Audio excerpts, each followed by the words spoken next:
Howdy, howdy. Welcome on in to the pre-show before the free show, and it's game day. It was game day. Hello?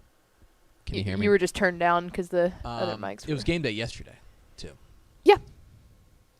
I have not been in to do a Mailbag Friday in... Oh, I guess that's true. That's what I'm saying. Like, it's been a minute. Yeah, it's been a hot minute Let me since ask you I've a been question close as we enough. produce something on the air. Do you have everything you need for the other two things we're supposed to do? Oh, I have Mr. Texas Football. You sent me Jerry Max. I will send you the assistant coach of the week, winner. So there you go. I do have Yeah, Mr. okay. Texas I got it. All right. That is welcome on into the pre-show before the free show, which is basically where we just kind of produce the show on the fly. So there you go. I'm going to send this to Pickle in Slack and Kapow. We appreciate anybody who tuned in to the watch along last night. It was fun. It was fun. I think everybody had a good time. I had a good time. We appreciate, of course, our special in-studio guests, Frank Sandoval from West Mesquite and Riley Dodge from South Lake Carroll. We had a great time with those boys. You need to say to the people here what you said to us last night, which was the fact that we genuinely beforehand didn't even think about Coach Dodge being very, very offensive-minded and Coach Sandoval being very defensive-minded, and that was... Happy accident. Absolutely happy accident. Yesterday, because, of course... I could have made us look smart like we planned that. Riley Dodge is, of course, a big offensive guy. He was a quarterback at South Lake Carroll. He was a quarterback in the collegiate ranks, all those things, and was an offensive coordinator before he became the head coach there at South Lake Carroll. Frank Sandoval's a defensive guy. He was the defensive line coach for Cedar Hill before he got his first head coaching job at Mejia, and now he's at West Mesquite, and defense is the name of his game. And so it just so happened, here's why we called them. Let me tell you the entire story. We wanted to do a watch-along this week, and we looked at who had an open date, and we were like, boy, we like Riley Dodge and Frank Sandoval, and they're local. Wonder if they'll come. Bring them in. So we texted them, and they said yes. That's the entire booking story. That was as much thought as we put into it. And so, yeah, and of course they had great insights. I thought it was a lot of fun sitting there shooting the bull with them and having a good time. Of course, that's on our YouTube page, our Facebook page, and our Twitch. Yeah, it's all archived page. on there. All archived. So if you ever missed the game, Vandergrift and Cedar Ridge. Vandergrift won, by the way, 35-7 was the final, an impressive victory for the Vipers as they remain undefeated. And Cedar Ridge quarterback tweeted at us today. Yeah. I thought that was really cool. He said, obviously, Aiden. It didn't turn out the way that they were hoping, but he thanked us for covering the game, and I thought that was just really cool. Yeah, shout out Aiden Liston. Yeah, it was. He deserves a shout out. Yeah, That's for cool. sure. The Vandergrift defense gave that Cedar Ridge offense a little bit of hell. But they've been doing that to a lot of teams, and so shout out to Aiden Liston for his thanks. And yeah, we had a very good time. Pickle kept going back to get more sodas. I was worried about how much caffeine you were having. I had a grand total of 2 sodas. It felt like a lot. You were getting pretty antsy in your pantsy. And by the way, I had an equal amount of pizza as I did sodas. And by the way, one other shout out, and this is shout out time here in the pre-show. I like shout out time. A shout out to watch along OG Gabe Brooks. Yes, because last night he locked it down. Gabe got hitched. He did. Gabe and I always forget. Miss Laura Lynn. Laura Lynn. I knew she had a very pretty name. Yes. And I can never remember what it is. Yes. Gabe and Laura Lynn tied the knot. So shout out to Gabe Brooks, 247 Sports, who is now a ladies. I got bad news for you. Off the market. I do have to, and I need to shout them out too. And anyone who is around UNT Athletics will understand this. They had DJ Question Mark as their wedding DJ, which is the DJ that does all of the North Texas sporting events. So like, Gabe Brooks is a Denton OG, like through and through. And the fact that they had DJ Question Mark at their wedding is just, it's peak. One of the last tweets I saw from him. Or no, I think it was on Instagram. It was Wednesday night, so the night before his wedding. And he was at Dan's. Oh, he was at Dan's? I thought he was at Eastside. No. He was at Dan's, which is even more like that's a rock fight between those two on which one's more Denton. But if you're gonna go blue blood there, he was at Dan's. Anyway, shout out to our buddy Gabe Brooks, who is now a happily, I presume happily, happily married Laura Lynn man. is fantastic. Yes, happily married man. Congratulations to Laura Lynn and to Gabe on getting hitched last night. All right, hit the theme, Expo.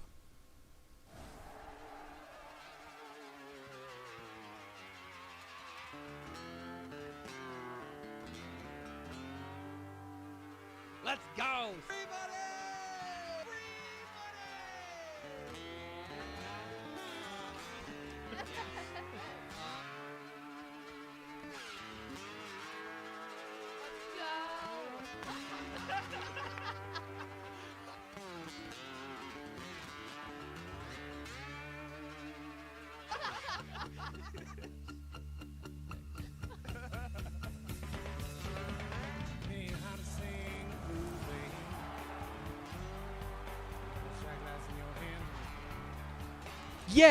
Yes, y'all. From the Dave Campbell's Texas Football Mothership here in beautiful Lewisville, Texas, it's Texas Football Today, a show on the internet. My name's Greg Tepper. I'm the managing editor of Dave Campbell's Texas Football magazine, TexasFootball.com, a corresponding website. Thank you for spending part of your day with us, whether you're watching us live on TexasFootball.com, on Facebook, on YouTube, or on Twitch, or you're listening to us on the podcast, which you can subscribe to on the podcast vendor of your choice. Either way, thank you for doing your part to support your local mediocre internet show. I am sitting over there at the helm today, making us sound good. She is the Duchess of the Dorks. She's Ashley Pickle. Hello, Ashley Pickle. Hello. I appreciate your Swole B shirt, by the way. Thank you. That shirt's so soft. So I guess maybe we should clear this up for people. Hi, this is Texas Football Today. We do this show every weekday at noon. Who might you be clearing that up for? Because yesterday, this is 100% true. I'm going to air him out here. Just to put him on blast. Roast him. Put him on blast. Riley Dodge, the head coach of the South Lake Carroll Dragons, who was our outstanding analyst here on the watch along last night for Vandergrift and Cedar Ridge, here on the watch along. He walks in. Mm-hmm. We mic'd him up, and he was looking around. I was like, yeah, I recognize this place. It's like, I watch you guys every Wednesday. Try to watch you guys every Wednesday on the show. Mm-hmm. And I was like, oh, okay. So is that? I had to clarify. Tep and Step or Texas Football Day? He's like, no, you and Pickle. Like that. Oh, fantastic. Like we appreciate you really like the recruiting stuff. He's like, yeah. It's really good. And you guys do that what? Once, twice a week? Mm-hmm. And I was like, no. He's like, oh, you guys do it like 3 times a week? And I was like, dude, no. 5 days I deal with this. No, 5 of them. Coach, we do it every day. Like year round. Every day, in season, off season. Over 200 episodes a year. This is episode 1,254. Right? 250. No, what are we at? Put the lower third on there. 1,262. 1,262. That's what we're stinking doing. You think this is some sort of like part-time gig? Tepper literally said, he goes, you do know this is like a full-time job, right? Yeah. I do this. Like, nonsense is our full-time job. I don't have another gig. This is it. Anyway, we're here every week. This is how I feed my kid, Coach. He was also very interested today. We'll get to this. Today's Friday, October 15th, 2021, 41 days till Thanksgiving. Happy birthday to Genuine. Oh, nice. Episode 1,262. On today's show, guys, we're going to announce the Mr. Texas Football Player of the Week, the Dairy Max Bill Pie Chocolate Milk Assistant Coach of the Week, and then it's we'll have a little bit of Thursday cleanup, and it's Helpful Honda Mailbag Friday. We'll answer your questions, high school football, college football, recruiting, lifestyle, romance, travel, etc. So get those questions in on the various channels that you get those questions in. We may be changing the format of that, by the way, starting next week. We wanted to do it a couple weeks ago, and then a whole lot of things happened. So we may be changing the format of. I thought about that today as I was walking into the office. So stay tuned for Monday for more on that. But in any case, one thing that Riley Dodge really wanted to do, because he had a specific question for you. He said, "How do I get to be one of the first 4?" He said, "I don't think he knew the name of it." It was oh, you mean first 4 through the door? It's like, yeah. And the way is on Facebook, you have to be one of the first 4 to comment as the credits or as the intro is rolling. Yep. And so, Pickle, who is first 4 through the door? It was Eagle Eye Homan, Ryan Smiga, Aaron Flynn, and Coach Terry Crawford. So Riley Dodge is going to get it eventually. he'll get there. He will. We're rooting for you, Coach. So we'll get into a few things right now. Pickle, Dave Campbell's Texas Football, in partnership with the Texas Bowl, is proud to present the Mr. Texas Football Player of the Week award to the most deserving high schooler in the state of Texas. Every Monday, TexasFootball.com announces 10 candidates for that week's award based on the previous week's on-field performance. We then leave it up to you. Don't blame us. The voting goes on at TexasFootball.com. Voting closes every Monday at noon, with the winner being announced shortly thereafter. I am literally, right now, closing the polling. Closed. And the Week 7. Yeah, you listen to the ticket. The Week 7 Mr. Texas Football Player of the Week is... Boom! El Paso Chapin quarterback Mason Standifer, who threw for 439 yards and 6 touchdowns passing, added another 63 yards and 2 touchdowns on the ground. He was, I believe, he might be like the first time an El Paso Chapin player has been nominated How for about Player that? of the Week. So congratulations to him. Big doings. Congratulations to all the nominees: Dallas Sunset quarterback Johnny Mendoza, Midland Legacy wide receiver Donnie Bishop, San Antonio Johnson running back Ben McCreary, San Marcos running back Jaden Brown, Frisco Lone Star running back Ashton Jaunty, Katie Tompkins wide receiver Joshua McMillan II, Lexington quarterback Sheldon Springer, Bonham running back Jaron Ross, and McCamey athlete Matthew Rosas. But a very special congratulations to the Week 7 Mr. Texas Football Player of the Week, El Paso Chapin quarterback Mason Standifer. Very well-deserved young man. One more thing to do, Pickle, before we get to Mailbag Friday, a little bit of Thursday cleanup. Oh, 2 more things. Thank you for continuing to remind me of the things I have to do. Dairy Max and Dave Campbell's Texas Football are proud to team up this year to honor excellence in coaching and the hard work that assistant coaches put in on behalf of their teams. Each week, the Texas Football staff nominates 4 deserving assistant coaches for the Dairy Max Built by Chocolate Milk Assistant Coach of the Week. Let fans decide on the winner via Twitter poll. All leads up to Dairy Max Built by Chocolate Milk Assistant Coach of the Year, decided at season's end. The voting is closed there. We have a winner. Your Week 7 Dairy Max Built by Chocolate Milk Assistant Coach of the Week is... Drum roll. Boom! Texas City defensive coordinator Blake Ryder. The Stingeries defense shut down state-ranked and previously unbeaten Nederland, surging to a 14-2 win to improve to 6-0. Congratulations to all the nominees: Lubbock Roosevelt defensive coordinator Nate Gensler, Quinlan Ford offensive coordinator Caden Wallace, and San Antonio Johnson offensive coordinator Victor Sierra. But a very special congratulations to the Week 7 Dairy Max Built by Chocolate Milk Assistant Coach of the Week, Texas City defensive coordinator Blake Ryder. Very well-deserved coach. Do we want to do a Thursday recap and then the other thing that we're supposed to do? No. Do you want to? Yes. Okay, fine. We're Texas Football Today. We're here every weekday at noon on TexasFootball.com, talking football in the Lone Star State. You can follow us on Twitter at DCTF, like us on Facebook, Facebook.com/Dave Campbell's. Follow us on Instagram, Instagram.com/Dave Campbell's, and of course, see us at TexasFootball.com. All right, Pickle, let's talk a little bit about what happened yesterday. Yesterday was Thursday, and there were high school football games all across the state, including here on our airwaves on TexasFootball.com. The big game of the night, in our opinion, Vandergrift taking on Round Rock Cedar Ridge in a critical District 25-6A matchup. The Vandergrift defense was the dominant force in this game, and they made their presence felt early. First play, you can go back and watch the highlights on Facebook, YouTube, and Twitch. First play, they get a strip of the runner and end up taking over on their own 10, or rather the opposing 10. Punch it in 2 plays later, and suddenly they're feeling very, very good. Up 7-0, and that's the way that it ended up going. The defense for Vandergrift was just outstanding, really active. The front was very active. We talked a lot about how we talked with Riley Dodge and with Frank Sandoval, our in-studio guests for the watch-along, about how the front for Vandergrift is not they got a lot of flat bellies. Mm-hmm. They got a lot of guys who can just go. They got a good motor.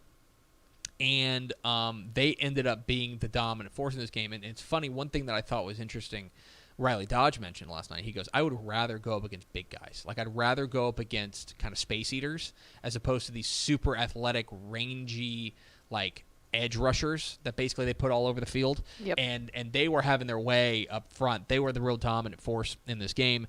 Give a lot of credit to, I believe it's Bryson Buchanan, Vandegrift, QB, Buchanan. I want to make sure I get his first name right. Braden Buchanan. Braden Buchanan, the junior quarterback there for Vandegrift. I thought he was pretty solid. They ran the ball pretty well as well. I thought that this was a really impressive victory for Vandegrift, who now they're undefeated. They're still the favorite in 25-6A.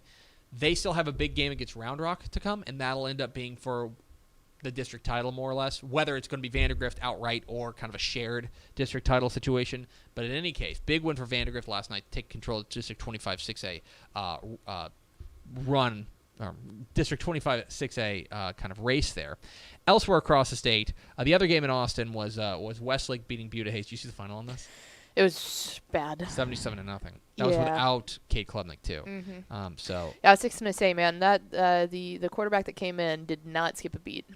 El Paso Americas beats El Paso Montwood 28-20, and I want to bring this up for one reason.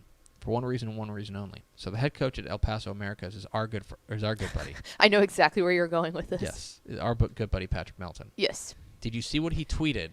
Boy, howdy. Yesterday before the game. Man, they were having a pregame feast. They were having a pregame taco buffet. And it looked amazing. And look, I'm not a scientician, okay? I'm not a scientician. But taco buffets equal dubs. I'm saying that that El Paso Americas had a taco buffet before their big game against El Paso Montwood. El Paso Americas 28, El Paso Montwood 20. Those are two factual statements. Mm-hmm. If there is a line between them, you can draw that line. There's a line. That's what I'm saying. Impressive stuff there. Let's see. Elsewhere across the state, Galena Park North Shore beats Humble Summer Creek 45-16. Unfortunately for Summer Creek, Summer Creek, they get off to that 4-0 start and they run into the teeth of it with a Atascocita CE King and then North Shore in consecutive weeks. That was of note there. Elsewhere, good win for San Antonio Taft. Last week they staved off San Antonio Stevens after last week losing their first game of the year to Brennan, but they beat Stevens last night 21 to 19. Amarillo Tascosa takes care of Amarillo Caprock. They will remain probably stay the same in our rankings. We think awfully highly of them. Elsewhere across the state, I'm kind of looking through the scores. Do you see this Memorial and Burbank game in San Antonio? Yes. Okay. 6-2. 6-2. And let me tell you what happened. This game was 2-0 at halftime. Let me go further. Oh, end of third. Let me go further. This thing was 2-0 into the final minute. Oh, wow. And with 16 seconds left, Andrew Buentello, I think it is. Mm-hmm. Buentlo. Buentello? Yes. Buentello runs for a 7-yard touchdown run, and Burbank beats Memorial 6-2. Step was putting it, when they went up 2-0 at the end of the third, Step put it in the comments last night, but I hadn't heard further into that, until when that touchdown came. Yes. So anyway, that was probably the game of the night across the state of Texas. Elsewhere, Mercedes stays unbeaten. They beat PSJ Southwest. That's not necessarily a surprise. Argyle continues to roll. They took down Kelter Ranchview in a mean way, 77-7. Port Lavac Calhoun beats Tolosa Midway, 49-3. And yeah, I think that is about all I've got for Thursday night slate. The big game, of course, was the game we had on the watch along with Frank Sandoval and Riley Dodge. We had a great time. Really, we just can't thank them enough for their time. Can't thank, by the way, the folks at Texan Live. Yeah. Who are our colleagues, I suppose, but they all live in Houston and Austin and stuff like that, so we very rarely get to see them. Yeah. And so we probably don't thank them enough that they went above and beyond to make this happen last night and to give it away for free. So we appreciate our buddies down there, Texan Live guys like Dre Matula and Jesse Wolf and Tommy Yarsh, who was on the call. Mm-hmm. Who am I missing? I'm sure I'm missing. Miss Haley was on camera last night. We certainly appreciate their work in making that happen last night. All right, Pickle, you want to talk about the big game tonight? Yeah, why not? Dave Campbell's Texas Football and Visit Midland have partnered together to spotlight some can't-miss action in the Texas high school football matchups in the Midland area. This week's Visit Midland Spotlight Game of the Week features the Sweetwater Mustangs taking on the Midland Greenwood Rangers. That game's going down tonight, 7 o'clock out there in beautiful Midland, Texas. Be sure to visit texasfootball.com/visitmidland to see our picks for the best places to eat, shop, and play out there in the beautiful Permian Basin there in Midland. So visit Midland Spotlight Game of the Week. Sweetwater taking on Midland Greenwood in what should be a fun affair out there. Critical district matchup as well. Midland Greenwood, 3-3 on the year, taking on Sweetwater in District 1 4A, Division 1, I want to say. Is that right? But these are the only two undefeated teams in that district. So the winner of this game is probably going, or undefeated, I should say, in district play. Monahans will still have something to say about that, but I think that this is probably, at least for the inside track to a district championship in District 1 4A Division 2, that is. 1 4A Division 2. Midland Greenwood Sweetwater going down tonight out there in beautiful Midland. Go to texasfootball.com/visit Midland to find out how you can make it a full-on weekend out there in the Permian Basin. texasfootball.com/visit Midland. Love that Greenwood helmet. Pickle. It's a good helmet. Let me say that again. You talked over me saying pickle. Pickle! It's time for Helpful Honda Mailbag Friday.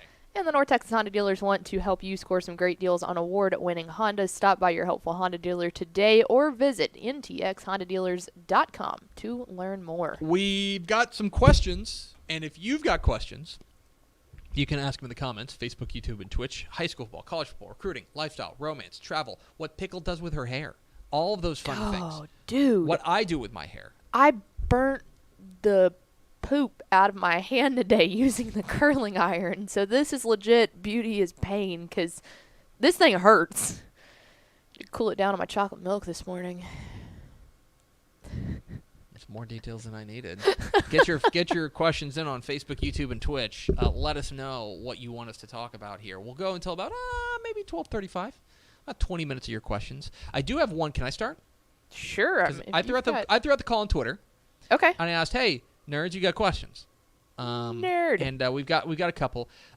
Chris Indo, YNDO, asks, late last year, Texas State signed a class consisting of 100% transfers. I don't believe there was a single high school signee. That is correct. In prior years, the Texas State class would be 80% or higher Texas high school football kids. Mm-hmm. Question, how are Texas kids reacting to this? Is there a long-term impact to future recruiting efforts?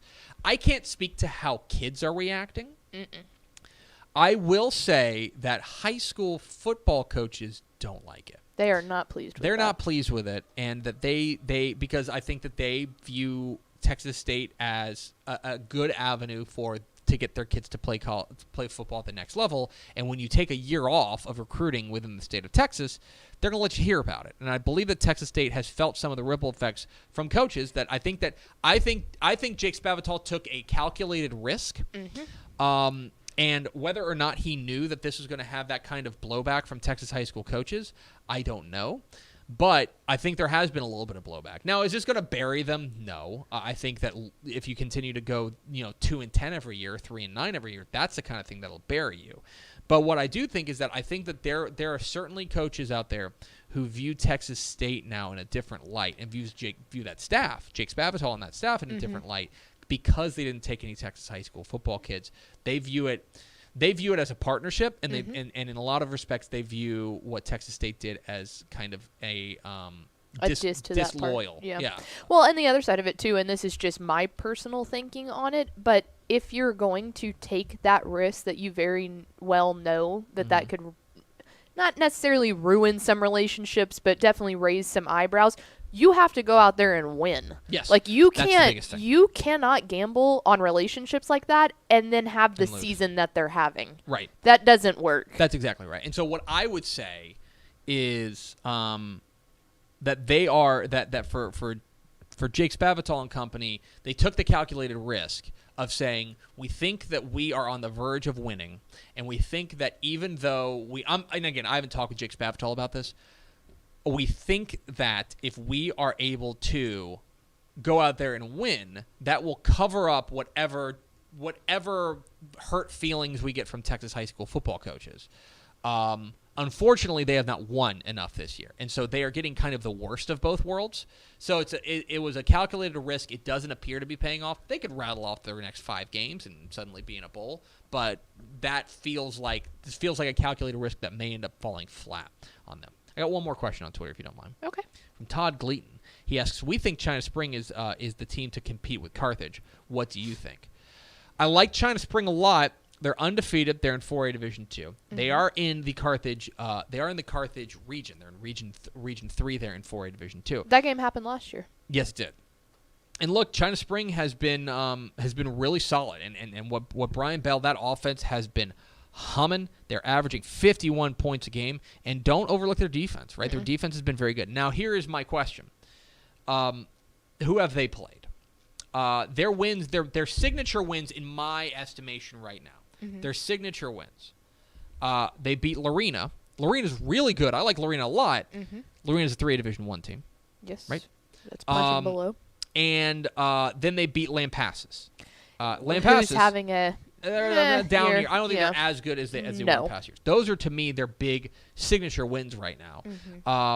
Right now, can they contend with Carthage? I would say that between Carthage and Belleville, there are two pretty sizable challenges to Carthage within their own region. The way that the bracket breaks out, if things go the way that we think they would, Carthage would then, or rather, China Spring would run to Carthage in the regional semifinals, so the third round, and then they would run to Belleville in the fourth round. That's also, by the way, not discounting a team like West Orange Stark who could put it together, right? Or Salado, who I think is underrated. So, look, it's hard to like find a team that we think can beat Carthage right now. But I would say that there are some sizable challenges within their own division, within their own region rather, that could give Carthage a lot of trouble. China Spring is certainly one of those, especially if that defense continues to play. I want to see them play some tougher schedules, some teams that are a little bit better. And unfortunately, one of the problems here is that I don't think they're gonna. They're not going to in the rest of the district play. Let me take that back. Next week they play Salado. That will be, in my opinion, their best game of the year. If they go out there and they smoke Salado, let's talk. That's kind of where I'm at with them right now. I like China Spring a lot. I think Brian Bell does an outstanding job there with the Cougars, but I want to see a little bit more. Unfortunately, we may not know enough until they get into the playoffs. Well, and I'll be real interested to see after the game that they had with Salado last year, where Salado actually came out on top in what was just an all-out brawl out there. I think there might be some hidden pump behind them for that game. A little bit extra gas. Yeah, exactly right. All right, Pickle. We got any questions on the comments? Tons. Oh God. Let's go with your thoughts. We'll go to Southeast Texas here. Your thoughts on Vider and LCM. Yeah, right. A good game. Also on Texan Live. Yeah, it's on Texan Live. I think that Vider may be the most under the radar undefeated team in the state. They're 5-0. They've been really good, and I think part of it. I mean, look. Here's the thing. They, in my opinion, have. I think they got 3 really good wins. Yeah. Okay. They beat Silsby in the opener. Now Silsby has gotten better, and Silsby's gotten better, and they're better than their 2-4 record indicates. But they got a win over Silsby. They got a win over Bel Air Episcopal. Now Bel Air Episcopal is down, but that is a good private school team. And then they have a win over Jasper, which is probably that one's aging well. Yeah, I think Jasper is better than maybe people think. But they're taking on Little Cypress Mauriceville, who I've declared as one of my the biggest surprises of the year. They also went over Jasper, by the way. Their one loss on the year is to West Orange Stark, and they played them tight. This is a team that last week got their signature win over Huffman Hargrave, knocking off previously unbeaten Huffman Hargrave. Can they do it 2 times in a row and knock off undefeated teams twice in a row? I think they can. I think this game's really intriguing to me. One thing that I've got to see from last week, Little Cypress Mauriceville goes as their defense goes. Now, they were able to kind of outscore their problems last week against Huffman Hargrave, but they got to have a big defensive effort this week against a Vider team that, look, they want to grind you into dust. I think that points are going to be at a relative premium in this game. And so if you are Little Cypress Mauriceville, you got to make sure that you are valuing every single possession, because I just don't know if there's going to be that many of them. I think this game's going to be a lot of fun. It's tough to ask Little Cypress Mauriceville, coming off of a big emotional win over Huffman Hargrave, to do it again. But if they do, then it's like, sit up and pay attention. And I think they can. I think this team is legit. I think they're trending in the right direction, and the Green and Gold Bears are looking very good. So I think it's one of the games of the night. I'm really excited about this game. One of those games kind of under the radar, maybe because it's not it's not those brand name, high profile teams that we talk about all the time. But I think Vider and Little Cypress Mauricefield is going to be a lot of fun. Another game that, to us, this is a very big name game, but I think to some people might be under the radar. And we talked about their defensive coordinator earlier. But Crosby and Texas City handling it out tonight. That is fun in 12-5A. So there may have been some people, certainly not me, who buried Crosby. Yep. After their 0-2 start. They lose to Carthage in a heartbreaker, and they lose to Manville. Right? They started 0-2. But since then, they've got a win over Port Arthur Memorial. They've got their 3-0 in district play, including an overtime win over Barbers Hill. This is a real litmus test, I think, for both teams. Texas City 6-0. Texas City is 6-0. They've got that big win over Nederland, and kind of like what we were talking about in the previous game, we're kind of asking Texas City to give us the proof of concept again. Right. Like last week, they go and they beat Nederland, and the defense mops the floor with Nederland. The defense really is impressive. Unbelievable since week 1 for Texas City. Yeah. Since week 1, they have given up a grand total of 12 points. Yep. Since week 1. 2, 3, in their last 5 games, they've given up 12 points. And one of them was a safety, so I don't know how the safety happened, but it's probably not the defense's fault, right? So you are dealing with a defense that is hitting on all cylinders. And for Crosby, it does appear that their offense, after a bit of a slow start, has woken up, but I also think this is the best defense they will have seen since they played Carthage. So how does that play out? This game is at Crosby, so I think that may give the Cougars a little bit of an edge. Really interested in this one. The computer has this Crosby by 18, and I do not buy that. No, I think this game is close. If anything, I think this game's going to be this game could be too low scoring, right, for it to be for 18. Like that. Yeah. I don't know. I'm very intrigued by this. That's got defensive slugfest written all over it. What style of game is this? Crosby probably wants to get out and run, but Texas City has a way of luring you into their game. Extremely excited about this one. I think Crosby and Texas City has a chance to steal the show tonight. I'm very excited about that. And then, by the way, Crosby gets P&G next week, so it's not like the lift is over for them after this week. So excited for this one. What's next, Pickle? Let's talk about a team that's definitely been on the uphill rise this season. After going 0-7 last year, Odessa. They're at 3-4, and I mean it hasn't been the Bronchos the most pretty, but talk about improvement. Oh, look, all you want to see is a team moving in the right direction, right? And I think it's pretty clear that they are. They're moving in the right direction. Under new coach Dusty Ortiz. I think that they have improved significantly. I think that the offense has really started to take flight, and I think that that's exciting. Now, the defense remains a work in progress, and that is why I think tonight against Midland Legacy is a bad matchup for them. But make no mistake, they're trending in the right direction. If you're I still think they're a year away. I don't think they're a playoff team this year, but I think they're very clearly moving in the right direction. And I think Dusty Ortiz has kind of kick-started some life into this program. I'm excited to see what the future holds for them. I think they're still a year away. I think tonight against Midland Legacy, they're pretty sizable underdogs, but they're moving in the right direction. I am excited about Odessa moving forward. May not be right now, but the best is yet to come here for Dusty Ortiz and the Bronchos. They've been very, very good. I think exceeded my expectations and probably exceeded the expectations of a lot of people there in Odessa. So excited to see what they do in the future.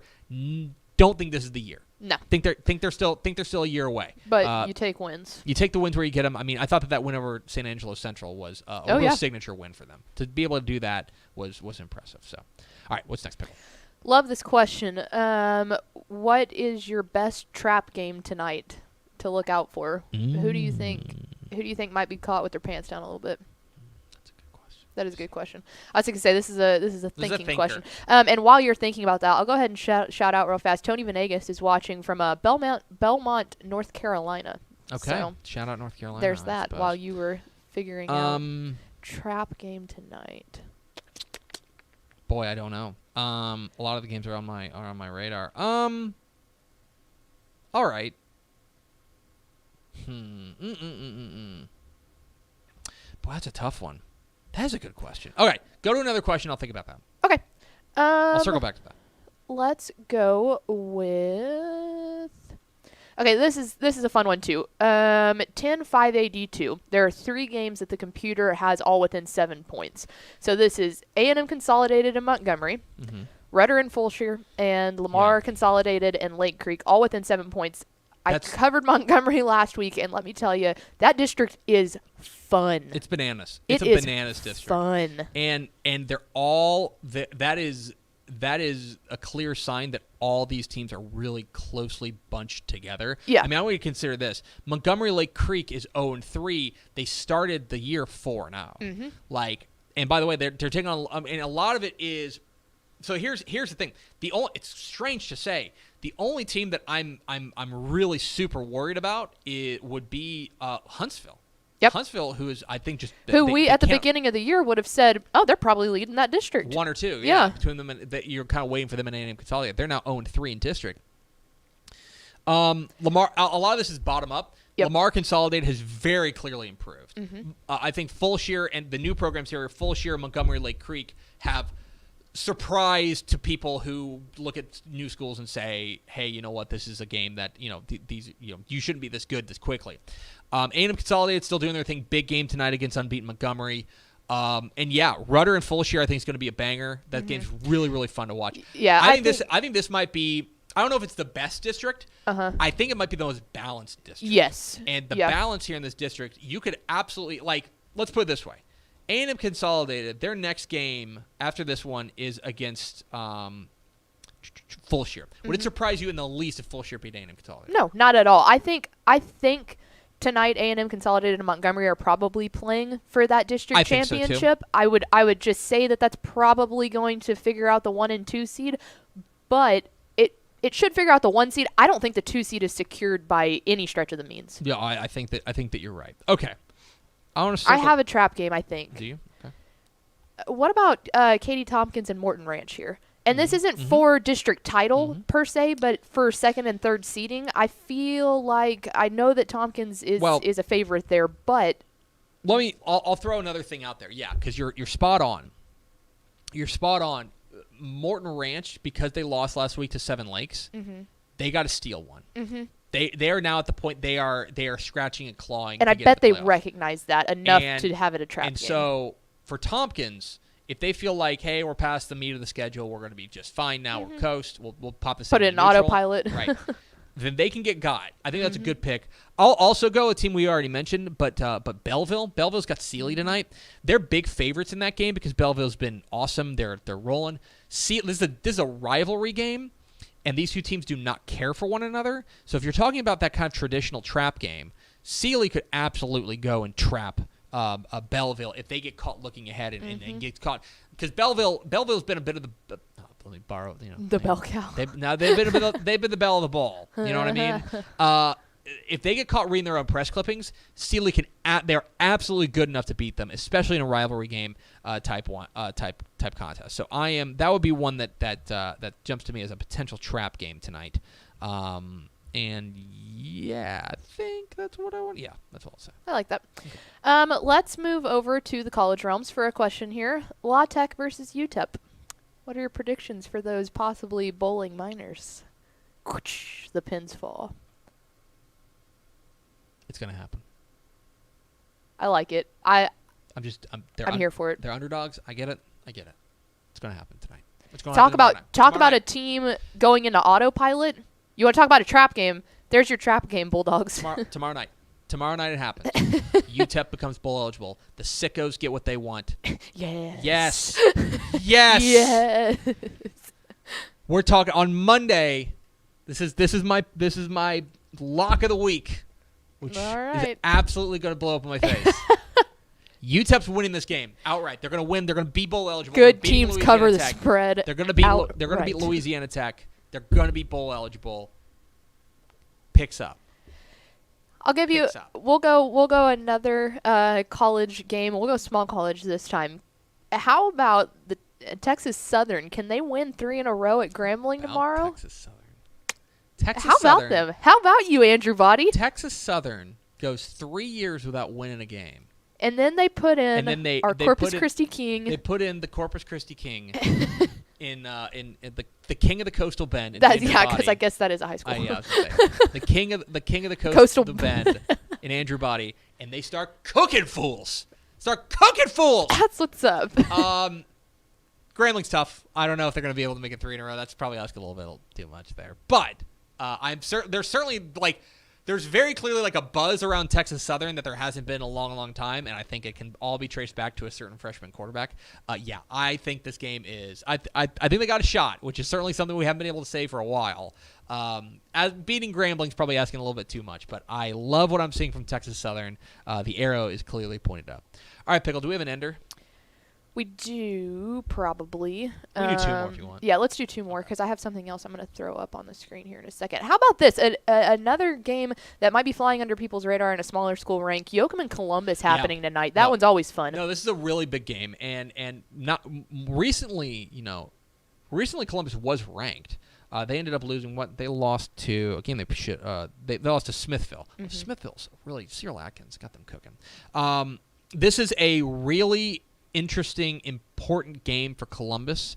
These are 2 teams that are 1-0 in district, and I think there's a pretty clear delineation between the top 3 and the bottom 3 in this district. The top 3 are Hallettsville, Yoakum, and Columbus, and so we're going to get 3 big time matchups between that trio of squads. So this is the first of that. Very excited to see this one. A lot of this comes down to whether or not Columbus can find their offensive groove against against probably the best defense they've seen in Yoakum. I think that's going to be the big question in this one. I think that Yoakum is probably going to be able to move the ball. The Columbus defense has left a little something to be desired in this season. I am very intrigued by this matchup, and my pick is Yoakum. Although they're on the road at Columbus, that's never fun, and we'll start to get a clearer view of what 12-3A Division I looks like after tonight, simply because we're going to get the first of kind of this 3 round robin of those 3 top teams in Hallettsville, Yoakum, and Columbus. So big game tonight there in 12-3A Division I. And finally, to end it, it is not a question, but we have a very, very special viewer tuning in to the show today, and we were tweeted a picture, so I figured we'll pull this up and see if this is a viewer that you recognize here. I know that chick. Yeah? Familiar? Yes. That's my niece. It's my niece, Sadie. Hi, Sadie. You're looking good, girl. She's just starting to pull up on things. So she's got the cannons out there popping right now. Look, she's flexing on you. Look, great measurables. Yeah. Really great measurables. We're working on that 40 time. Her burst is getting there. She's very twitchy. The balance looks good. Very She looks controlled. Good balance. Looks like she's in control. A firm base. Thank you for watching, Sadie. I love you very much, and thanks for tuning in. Yeah, we appreciate that.